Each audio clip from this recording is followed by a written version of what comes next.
Good morning everyone. आज की जो हमारी क्लास है उसमें हम रेशम कीट पालन उद्योग से जुड़े विभिन्न प्रकार के रोग पढ़ेंगे।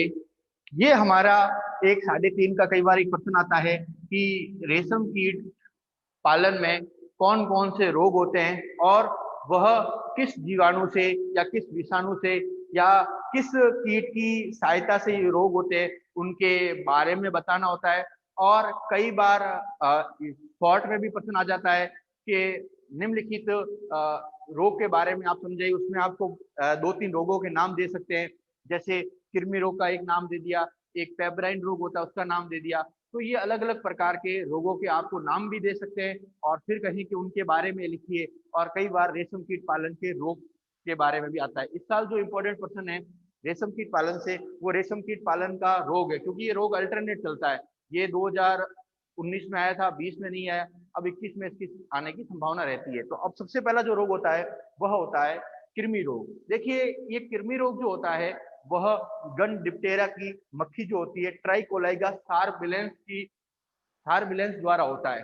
अब हम जानते हैं कि अपन ने जब रेशम कीट का जीवन चक्र पढ़ा था तो अपन ने रेशम कीट के जीवन चक्र में सबसे पहले बताए थे अंडे, अर्थात जैसे ही मादा अंडे देती है उनसे कैटरपिलर बाहर निकलते हैं।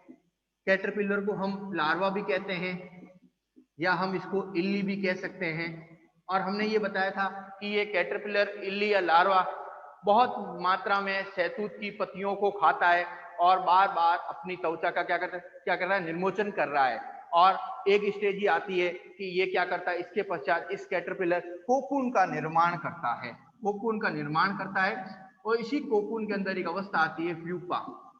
तो अब ये जो मक्खी होती है वो क्या करती है कि इस लार्वा को सबसे ज्यादा नुकसान पहुंचाती है। ये मक्खी क्या करती है कि जैसे ही अंडों से लार्वा बाहर निकलते हैं, तो अपन ने पूर्व में पढ़ रखा है कि ये लार्वा बहुत ज्यादा भोजी होते हैं, अर्थात बहुत ज्यादा भोजन को ग्रहण करते हैं। और मैंने आपको पहले भी बताया है कि अगर इनको भोजन प्रचुर मात्रा में ना मिले, अगर इनको प्रचुर मात्रा में भोजन ना दिया जाए तो इनकी मौत हो सकती है। अब ये मक्खी क्या करती है कि इनके जो इल्ली होती है उनके शरीर पर, अर्थात उनके शरीर पर अंडों की एक पतली परत बिछा देती है। और कहा यह जाता है कि एक मक्खी एक इल्ली पर लगभग 40 से 50 अंडे दे देती है। और कुछ वैज्ञानिक ये कहते हैं कि इल्ली पर अगर कम से कम अंडों की बात करें तो एक मक्खी एक इल्ली पर लगभग 2 से 5 अंडे तो देती ही देती है। अब इस अंडे जो होते हैं ये बहुत सूक्ष्म आकार के और सफेद रंग के होते हैं। अब इल्ली के शरीर पर सफेद रंग के जो डॉट दिखाई देते हैं उन्हीं से पहचान की जाती है कि इस इल्ली को कृमि रोग हो जाता है। अब ये क्या करते हैं, अब ये जो इस मक्खी ने अंडे दिए हैं, अब क्या होगा, कुछ समय बाद 2 से 3 दिन बाद इस अंडों से सूक्ष्म लार्वा निकलेंगे और वो क्या करेंगे, ये जो इल्ली का जो शरीर है, इल्ली का जो शरीर होता है इस पर ये अंडे हैं। अब जैसे ही इन अंडों से लार्वा बाहर निकलेंगे, इस मक्खी के लार्वा, वो क्या करेंगे, इस इल्ली के शरीर को भेद कर इसके अंदर की ओर चले जाएंगे और अंदर की ओर जाकर इसके उत्तकों का, इसके जो उत्तक है उसका भक्षण कर लेते हैं। और उत्तकों का भक्षण करने से ये इल्ली की सबसे बड़ी जो विशेषता होती है वो क्या होती है कि जैसे ही इसके उत्तकों का भक्षण किया जाता है इस इल्ली की भूख मर जाती है, भूख मर जाती है।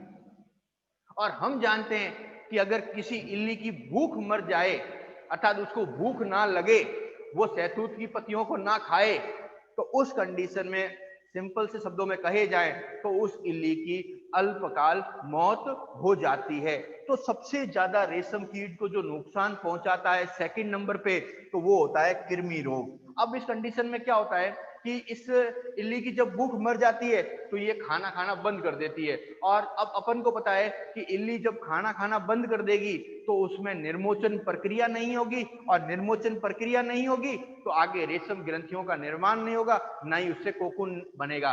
और ये इसका सबसे बड़ा नुकसान क्या है कि जब ये मक्खी अंडे देती है तो ये बहुत ज्यादा इल्लियों पर अंडे देती है। और ये जो रोग होता है वो ज्यादातर एशिया महाद्वीप में सबसे ज्यादा पाया जाता है, जैसे भारत, चीन, जापान, वियतनाम, मलेशिया, इन देशों में ये रोग सबसे ज्यादा पाया जाता है। और अब इस इल्ली की एक विशेषता और है कि अगर मक्खी सपोज दैट इस इल्ली पर एक ही अंडा दे और अगर उससे सपोज दैट आगे परिवर्तन हो भी जाए, तो अगर ये मक्खी चौथे खंड या पांचवें खंड पर अर्थात जो इल्ली है रेशम कीट की जो कैटरपिलर है उसके शरीर पर खंड होते हैं, हमने पढ़ा था शरीर पर 8 9 10 11 खंड होते हैं, अर्थात शरीर इनका कई खंडों से मिलकर बना होता है। अब ये जो मक्खी है अगर ये इस इल्ली के अर्थात रेशम कीट की इल्ली के चौथे खंड पर अगर अपना अंडा देती है, तो जो मक्खी की जो लार्वा है वो क्या करेंगे, इसके उत्कों का भय कर मतलब भक्षण कर लेंगे। और अगर चौथे खंड पर अगर मक्खी ने अपने अंडे दिए हैं तो इस चौथे खंड के कारण क्या होगा, कोकून का निर्माण नहीं होगा, कोकून का निर्माण नहीं होगा। मैं वापस आपको एक बार समझा देता हूं शॉर्ट में कि अब जो रेशम कीट की इल्ली है उसमें 3 स्टेप होते हैं। पहला तो क्या है कि मक्खी कहीं भी अंडे दे दे, अगर कहीं भी अंडे दे देती है तो उसमें क्या होगा कि जो उस अंडे दिए हैं मक्खी ने उससे क्या होंगे, लार्वा निकलेंगे और रेशम कीट की कैटरपिलर इल्ली है उसके शरीर में जाएंगे और उत्कों का भक्षण कर लेंगे। इस भक्षण से क्या होगा, उसकी भूख मर जाएगी और उसकी मौत हो जाएगी। लेकिन कई बार क्या होता है कि मक्खी कुछ विशेष स्थानों पर ही अंडे देती है, जैसे चौथे खंड पर या पांचवें खंड पर। अब अगर चौथे खंड पर अंडे दिए सिर्फ, तो उससे क्या होगा, चौथा खंडी क्या होगा, क्षतिग्रस्त होगा, अर्थात सिर्फ चौथे खंड को ही नुकसान होगा। उस कंडीशन में क्या होगा कि अगर मक्खी ने चौथे खंड पर ही इल्ली के अंडे दिए तो उस कंडीशन में क्या है कि सिंपल सी बात कहूं तो उसमें भूख तो लगे है, इल्ली भोजन करेगी, लेकिन जब कोकून निर्माण की प्रक्रिया आएगी तो उसमें कोकून का निर्माण नहीं होगा। तो कहने का मतलब जब कोकून का निर्माण नहीं होगा तो उस कंडीशन में भी रेशम कीट को आर्थिक नुकसान उठाना पड़ता है। और अगर मक्खी पांचवें खंड पर अगर अंडे देती है, ये ध्यान रखिएगा, अगर मक्खी पांचवें खंड पर अंडे देती है तो उस कंडीशन में क्या होगा, कोकून का निर्माण तो होगा लेकिन उस कोकून के अंदर प्यूपा का निर्माण नहीं होगा। चौथे खंड पे ध्यान रखिएगा कोकून का निर्माण नहीं है, और पांचवें खंड पर क्या है, कोकून का निर्माण है लेकिन प्यूपा का निर्माण नहीं है। और हम जानते हैं इसी प्यूपा को बाद में वयस्क में परिवर्तित होना है, इसीलिए अगर इसमें प्यूपा का निर्माण नहीं हुआ तो इसका मतलब उस रेशम कीट की जो वयस्क अवस्था है वो खत्म हो जाएगी। तो ये सबसे पहला रेशम कीट का रोग था जिसका नाम था कृमि रोग। गन डिप्टेरा की मक्खी ट्राइकोलेगा सार्बिलेंस द्वारा होता है। अब मैं वापस रिवाइज कर देता हूं शॉर्ट में, इसकी क्या विशेषता है कि ये जो मक्खी होती है रेशम कीट के लार्वा कैटरपिलर पर क्या करती है, अंडे देती है, और इस अंडों से जब जो छोटे छोटे लार्वा बाहर निकलते हैं वो क्या करते हैं, रेशम कीट की इल्ली के शरीर के अंदर जाते हैं और उसके उत्कों का भक्षण कर देते हैं। और जब उसके उत्कों का भक्षण कर देते हैं तो उस कंडीशन में उसकी भूख मर जाती है। लेकिन अगर ये तो तब हो जब सारे अंडे सभी जगह खंडों पर दिए जाएं, लेकिन कई बार मक्खी क्या करती है, चौथे या पांचवें खंड पर अंडे देती है। अगर चौथे खंड पे अंडे दिए तो उससे क्या होगा, कोकून का निर्माण नहीं होगा, और अगर पांचवें खंड पे अंडे दिए हैं तो उससे क्या होगा, कोकून का निर्माण होगा लेकिन प्यूपा का निर्माण नहीं होगा। तो सबसे पहला ये आपका रोग पूरा होता है।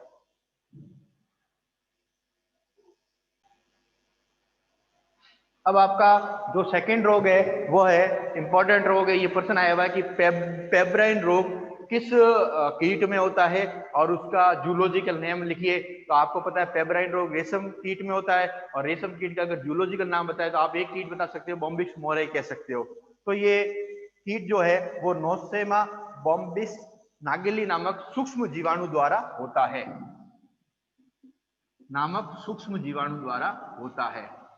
अब देखिए इस जीवाणु की क्या विशेषता होती है कि यह जीवाणु रेशम कीट के जो इल्ली होती है, जो होते वयस्क है, नर और मादा होते हैं, ज्यादातर ये मादाओं को संक्रमित करता है।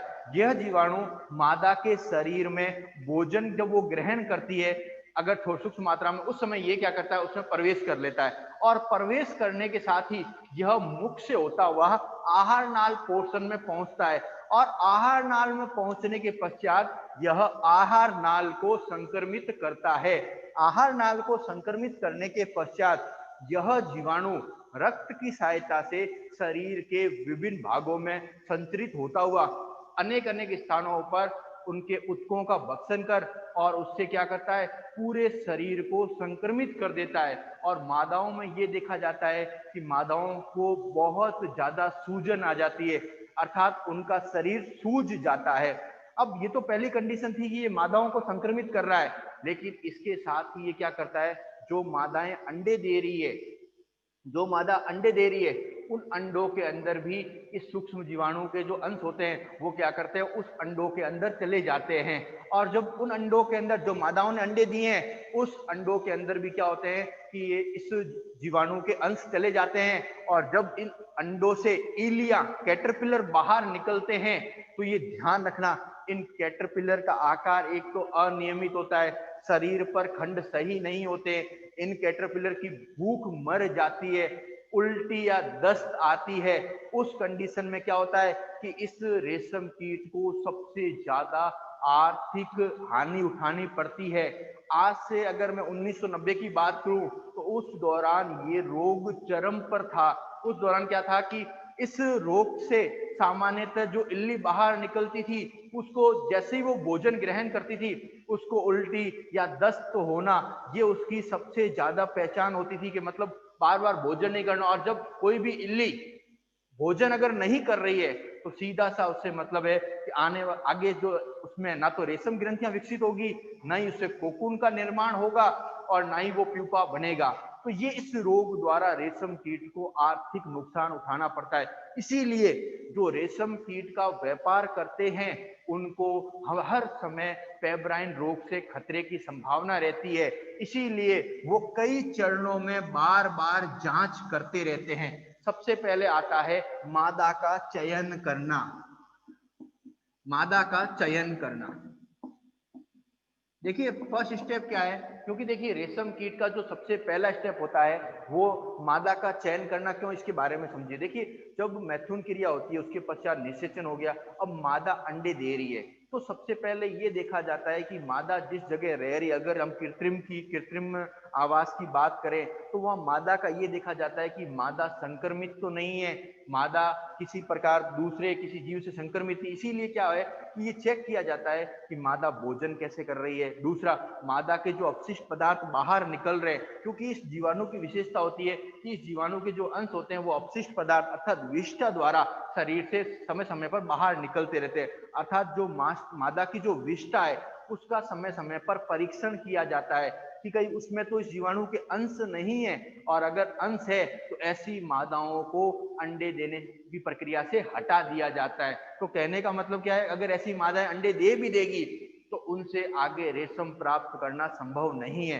तो जो रेशम पालन उद्योग करते हैं तो उसमें सबसे पहले वो मादाओं का चयन करते हैं, और इन चयन के दौरान वो इस चीज का ध्यान रखते हैं कि किसी प्रकार की कोई भी मादा है वह संक्रमित नहीं हो।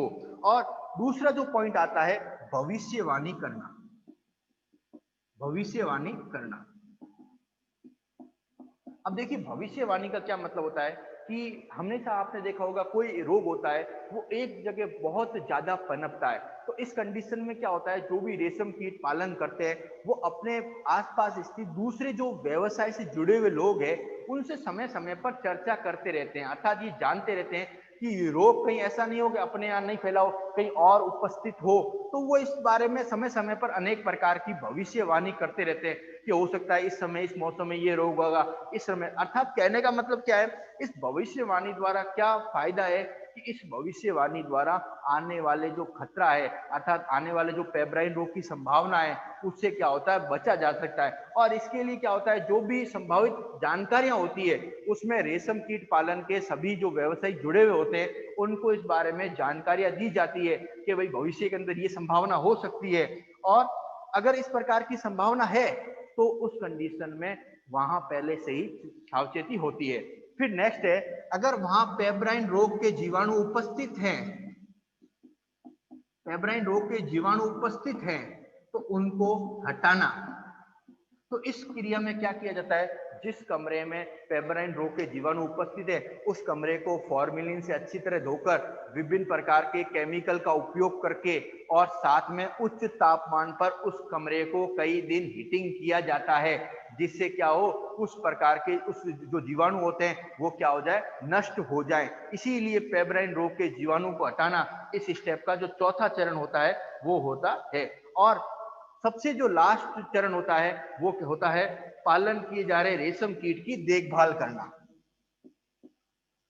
देखभाल करना अर्थात जो रेशम कीट है उसकी पूर्ण देखभाल करना जरूरी है। देखिए होता क्या है कि जो भी व्यवसाय होता है वो ज्यादातर ये चाहता है कि मुझे अधिक से अधिक कोकून प्राप्त हो, लेकिन देखिए कोकून एक लास्ट स्टेज है। इससे पहले नर मादा की देखभाल करना, इल्ली की देखभाल करना, उसके बाद प्यूपा की देखभाल करना, ये सारे चरण सबसे इंपॉर्टेंट होते हैं। क्योंकि अगर कोई व्यक्ति सिर्फ कोकून पे ही नजर रखेगा तो एक बार तो फसल प्राप्त कर सकता है कोकून की, लेकिन आने वाले समय में वो निरंतरता बनाए रखे ये संभव नहीं होता है। इसीलिए क्या है कि मादाओं की देखभाल करना, नर की देखभाल करना, कैटरपिलर की देखभाल करना, ये सारी चीज जो होती है वो इस परिस्थिति में लागू होती है। तो आज की जो हमारी क्लास थी हमने इसमें दो रोगों के बारे में पढ़ा, पहला कृमि रोग, दूसरा पेब्राइन रोग। अब जो हमारी नेक्स्ट क्लास होगी हम उसमें आगे के टॉपिक पर चर्चा करेंगे। धन्यवाद।